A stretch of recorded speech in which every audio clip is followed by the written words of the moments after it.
Nishad party के राष्ट्रीय अध्यक्ष डॉक्टर संजय निषाद हमारे साथ हैं। डॉक्टर साहब, एक आपसे सवाल ये है कि चंद्रशेखर, दलित नेता चंद्रशेखर रावण, जिनकी बात चल रही थी अखिलेश यादव के साथ में, अब वो बातचीत जो है पटरी से उतर गई, आपको जानकारी होगी।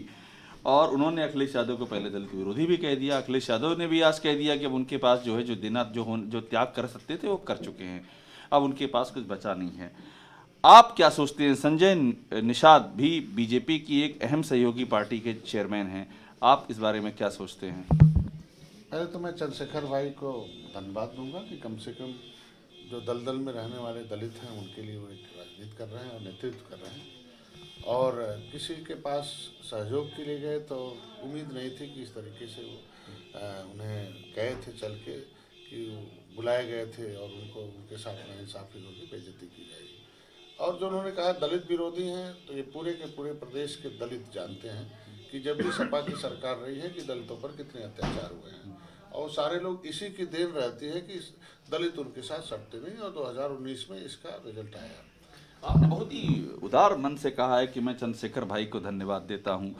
क्या आपके हृदय में कोई सॉफ्ट कॉर्नर है उनके लिए? निश्चित रूप से हम लोग तो जो पार्टी का नाम ही निर्बल इंडियन शोषित हमाराम था, और जो निर्बल है उसे सबल बनाना, और दलित सबसे ज़्यादा निर्बल है।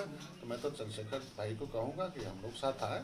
2022 की सरकार वैसे भी बन रही है, तो चंद्रशेखर जी भाई आएंगे तो उनका भी एक नाम होगा, सम्मान होगा, और उन्हें भी एक अवसर मिलेगा दलितों की सेवा करने। ये एकदम आप खुले मन से ऑफर दे रहे हैं कि वो चंद्रशेखर आपके साथ आ जाएं, खुले मन से आप बोल रहे हैं? भाई उनके लोग तो आ ही चुके हैं, चूँकि जब बहुजन समाज पार्टी इस बार ठीक उन्होंने जो जिस देख ही रहा समाज, तो उनके लोग तो आ ही रहे हैं। तो मैं चाहूँगा चंद्रशेखर भाई भी हैं, और उनके पास हम लोग पास पूरा जगह है दिल में, सभी सबका साथ, सबका विश्वास और सबका विकास है।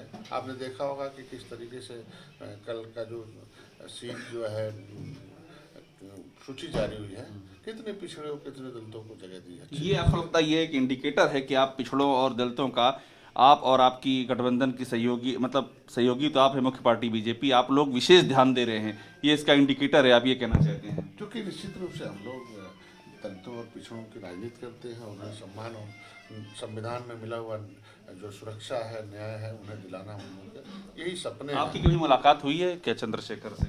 निश्चित रूप से हुई थी, डिबेट में हुई थी, और उन्होंने वैसे भी मुलाकात हुई? हाँ, उन्होंने बहुत धन्यवाद दिया और कहते थे भाई हम करते हैं। तो मैं चाहता हूँ कि चंद्रशेखर भाई मेरे बारे में जान रहे हैं अच्छी तरीके से, और आए और उन्हें हम लोग साथ लेकर चलते 2022 की सरकार। ठीक है, एक आपसे आखिरी सवाल ये है कि आपकी जो सीटों की बीजेपी से बातचीत चल रही है, डॉक्टर साहब, कहाँ तक पहुँची? और सीटें लगभग तय हो गई, और कहाँ लड़ना है कहाँ नहीं लड़ना है अंतिम फैसला 2-3 दिन में हो जाएगा। बहुत शुक्रिया। तो डॉक्टर संजय निषाद हैं, बहुत ही खुले मन से कह रहे हैं कि चंद्रशेखर इनके साथ आ जाएं और साथ मिलकर के 2022 की सरकार बनाते हैं। बहुत ही अहम बयान दिया है इन्होंने।